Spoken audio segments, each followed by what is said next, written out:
Hello all, are we good? We're good, good. Right, so today I wanted to sit down and do a couple of video responses. It's very good VRs to these two subjects going round. I've made some notes for one of them in particular because I wanted to try and articulate my thoughts best as I can. So, yeah, seen a few of these going round and definitely wanted to jump on board and chuck my 2p's worth in. So the first one is to David's Retro Games Played Badly. He put up a really good video that I watched probably a couple of weeks back now, and he was talking about early gaming memories which we've all got. So no excuse not to do a VR. And yeah, I've got mine, so I've written some notes. So I'm going to start with my first gaming memory. I'm sure I've spoken about this somewhere else, but I might not have done. I've talked to people privately about it. So my first gaming memory was in primary school, and my memories of it for a long time was just playing on like a home computer. I played and loved a game called Granny's Garden. Now there's going to be loads of people who may watch this and think straight away, yeah, I know what you're talking about. With me, it was always like a bit of a myth that lived in my head for a long time, until I found out more about it a few years ago. But yeah, my memories of it for the longest time were, again, being in primary school, and we had what I later found out was a BBC Micro. I'm 95% sure that that's the case. And every now and then we'd get to have a go on the computer, maybe, I don't know, like Friday afternoon. And I loved it. I absolutely loved it. And playing this game, I don't remember playing anything else other than Granny's Garden. And I loved it. And my memories of it were that it was like a point and click, like very kind of basic adventure type game, which I later found out is a bit of a maths learning tool. And I've never forgotten it, and it was definitely my first gaming memory. So that could have been, it probably weren't year one, it was maybe year two, year three. But I've got two more memories to give as well. I'm pretty sure that playing Granny's Garden was the first, and like I said, I loved it, absolutely loved it. I would love to get a BBC Micro and be able to sit and play it. I mean, probably better if I just emulate it, but obviously the price of these things now, and I haven't actually got the room in here for a BBC Micro. But yeah, I'd love to sit and play that again. But then again, it's one of them. To say it might be dated now is probably a bit of an understatement. So who knows? Maybe it'd be better off just left as a bit of a memory, rather than kind of trying to resurrect it and, I don't know, thinking it's a bit shit or whatever. So yeah, that's my first. So it brings back memories of being at primary school, who my mates were at the time, some of which luckily I'm still mates with now. Just stuff that was going on when I was in primary school. So yeah, I'm going to move on to the second. Now, my next two experiences with computers, I can't quite remember which came first, but I'm going to go with the ZX Spectrum. So my cousin's a year older than me, so he tended to get things, he was a little bit ahead of the curve and he'd get things before I did, and oftentimes it would get passed down to me eventually. But I did get my own ZX Spectrum, which I retrieved from my mum's loft during lockdown, still in the box. It had the nasty sellotape on it where I'd taped all the box shut and stuff. But it's in nice condition. I think I've shown that actually. That'll be on my channel somewhere, like yeah, somewhere. I know, because I'm sure it's in a thumbnail, so it's on there. But if I ever get to the point where I set that back up, I'll probably do a video about that. But yeah, I was lucky enough to get my own ZX Spectrum. So that was probably my first experience of sitting and playing computer games at home. Now, me and my cousin would sit and load a game. Now, David Tyler spoke about loading times, and my experience of loading times was that it would take I mean, we used to particularly like playing Barbarian. Have I got that to hand? Where is it? Oh, it's actually, right, it's actually in a pile ready for the next VR. But I'm going to jump the gun, I'm going to show it anyway. So, yeah, Barbarian. There's a sweet spot here between the light I've got set up and the glare of the phone. So, the sweet spot's probably about there. We can blur him out, he don't matter. So, yeah, as a kid I was quite enthused with this this cover art in particular. Shame I ain't got the poster for it. That is a shame.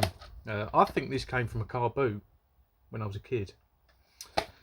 So yeah, we used to play that Barbarian 2, and we'd sit and load the game, and then it'd be screeching and making all the modem noises and stuff like that, and we'd go off and do something else, and we'd come back and we'd play the games, and we always enjoyed playing the Spectrum. So he had one, I ended up getting one, and that was my first experience of sitting at home and playing a computer game. I didn't really have arcades growing up. There was a Turtles arcade at a local swimming pool to me. That's about it. So yeah, I wasn't really an arcade kid. I would have been, but just didn't have access to many arcade machines. So yeah, ZX Spectrum. Now the third memory I've got would have been the first time I ever played a console, and it was around my friend Dave's house. Sometimes we'd go around there after school. I remember going around there for birthday parties and stuff, and he had a Master System Mark 1, which I remember when I eventually got my own Master System and I got the Master System Mark 2, I used to think that the Mark 1 looked a bit naff and that the Mark 2 was a lot smarter. I didn't really understand at the time that they'd stripped the machine down a little bit, so technically it wasn't as good as a Mark 1, but I didn't think that way, you know, at that age. But yeah, I'd be round my mate Dave's house. We'd go around after school, there'd be a few of us, and I just remember hammering Alex Kidd in Miracle World. Absolutely loved that game. It's a game that I played. I continue to play that. I don't think I ever completed it. It does get tough at the sort of towards the end of the game, but I loved that game all throughout the lifespan of the Master System. And then it's up there somewhere, I picked up Alex Kidd in Miracle World DX for the Switch. From who published that? Signature Edition Games. I picked that up, and I like being able to flick between the DX version and the original version at the hit of a button. So I'll try and complete that. It must have save states, so I can finally see the end of that game. So yeah, I ended up again. My cousin got a Master System before me. We used to sit around there and play that, and probably there were times when we'd boot up the Spectrum, let that load, and we'd go off and play Master System, you know, for half hour while it was loading Altered Beast. What were some of our favourites? We used to like playing that Altered Beast, R-Type, even the Tom and Jerry game, you know, we thought that was good back in the day, which it seems to get a bit of hate now, but that was always a game we quite enjoyed playing. Probably not so much if I was trying and boot up this day and age. So yeah, they're the three kind of early memories for me. But yeah, David Retro Games Played Badly's video was really good video, and I was sitting there watching it and thinking, yeah, I wonder if because obviously they're good memories for him and that, and yeah, let's not get too deep. I was going to say, David, when you sort of think back to being with, you know, hopefully it brought you and your dad together a bit, but it was a really nice video, that for me is what YouTube's all about. That's what I want to see. So that was terrific, David, and some of the responses that I've seen have been really good as well, so I've really enjoyed watching all them. Probably a few more on my watch list as well. Right, so the second, and I'm going to do this in, I'm going to follow the lead from David Tyler and also Champion 2D Rob, who did this as a combined double VR. So my next VR is going to be about some of my most nostalgic / favourite box art. As Dave Tyler said, not necessarily favourite games, but this to me, and I don't even think, when I look at some of this stuff, I don't even necessarily think that the artwork is particularly good in some cases, but it's just got some sort of nostalgic meaning or some sort of appeal to me. The first three that I'm going to show are Spectrum titles. So we've already seen this one, so I'll leave that one out. So yeah, next three are Spectrum titles as well. Now this is probably my favourite box art I've ever seen on the Spectrum, and it is Psycho Hopper. So yeah, I fucking love that. It's a bit dark, it's a bit comic booky, and I've not played this game in decades, but I always remember this was a game that I played quite a bit. I'd absolutely love to have a poster of that. So that's number one. Second one is, I suppose, in a similar vein, and it's Street Hassle. So another Mastertronic.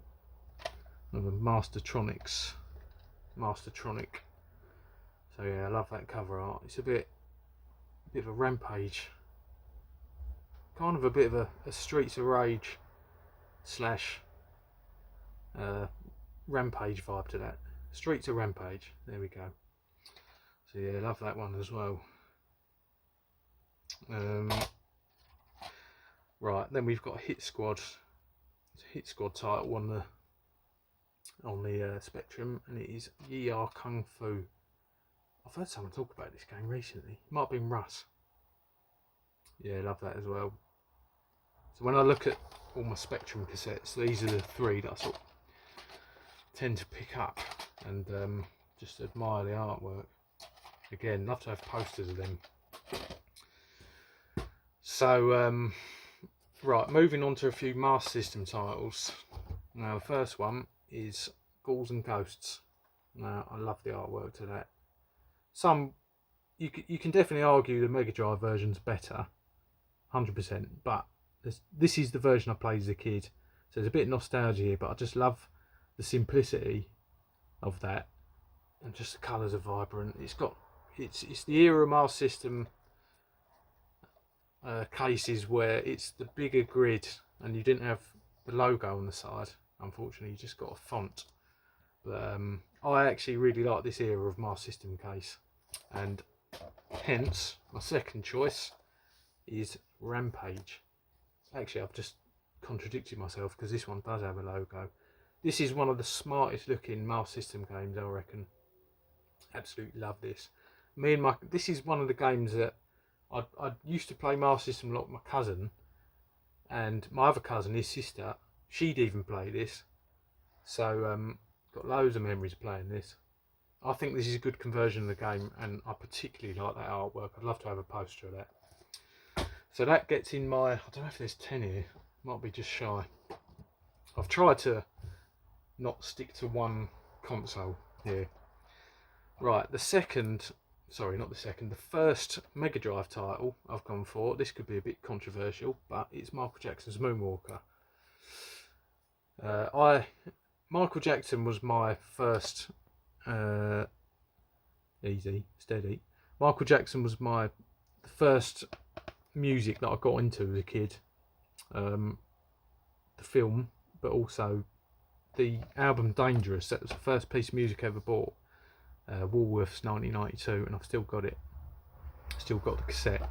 So when I see that, it just brings back so much nostalgia. Now, again, understand it might be controversial considering it's Michael Jackson, but I'm not going there. So yeah, that I had to give that a shout. I just fucking love that artwork. Right, I've got a NES title here, down to the last three actually. So I'm going to take it out of the box protector, try and limit the glare. Now I only knew one kid that had a NES, and he lived 2 doors from me, and I played this game Plus Mario and Duck Hunt, and this game is WrestleMania. So there's loads of nostalgia. Game's not very good, don't get me wrong, but I was a massive Hulk Hogan fan at this age, and to have such an iconic picture of him on the first wrestling game I ever played, this was a title I had to get boxed for my NES collection. So yeah, that's still a box when I'm when you sit and you pick games off the shelf just to look at artwork. This tends to be one that I pick up. Right, next is a game that I have banged on endlessly about on this little channel, on this soppy little channel, and endlessly, and I will continue to bang on about it endlessly. But I promise I'm selecting this because I love the artwork. It's not just about the game. NBA Jam. It's simple, but whenever I see that on a shelf or when I'm going through eBay, I'd love to have every physical copy of this game that came out, whether it be, I mean, I prefer this on the Super Nintendo than I do the Mega Drive. I've got loose carton Mega Drive. I bought this years and years before I ever started collecting, just for like a novelty piece to sit on my shelf. I'd love the Game Gear version. Got Tournament Edition on the PS1. I'd love them all. And when I see that on eBay, I'm always clicking on the listing and looking at the condition and stuff. And I've got a poster of that to put on the wall eventually when I sort this room out a bit, get some artwork up. So yeah, NBA Jam had to get a nod. And then the final one, this is not ending the video on a bang. This is possibly a bit of a head scratching choice, but it's an N64 title and it's Mission Impossible. This game was quite divisive. In some magazines they gave it a fairly good review, and in other magazines it got slaughtered. And I always got on with the game. I could understand people's frustrations with it, but I always enjoyed the game. I'm a fan of this film as well, the first one. Actually went back and watched that recently, and there's just something about this cover. It's simple, but it's just the reds, it's the yellow in the logo, and for that reason I felt, yeah, I'm going to show this. Like I said, it's not really one to end the video with on any sort of bang, but there we go. So yeah, Mission Impossible is my final choice. Now, to be honest, there's loads of cover art that I could have, like we all could have done. We could all have picked cover art that we like, and I've seen some really good cover art that other people have showed. But I tried to keep it to under 10, so they're my 10. Are they 10? 1, 2, 3, 4, 5, 6, 7, 8. Yeah, they're 10 including Barbarian. So I wanted to leave it at 10. Could easily do another 10, another 20. But yeah, can leave it there. So 2 really good VRs. That one was to James, Retro Import Gamer. So cheers for putting that out there, James. And yeah, this is my little selection. And thanks again to David, Retro Games Played Badly, because that was a really good video and a great topic for a VR. So yeah, I'll keep an eye out for other people's VRs and stuff. Got a few videos up my sleeve for the remainder of the year, so I'm going to try and get my finger out and get them done. So yeah, I'll leave it there. Cheers.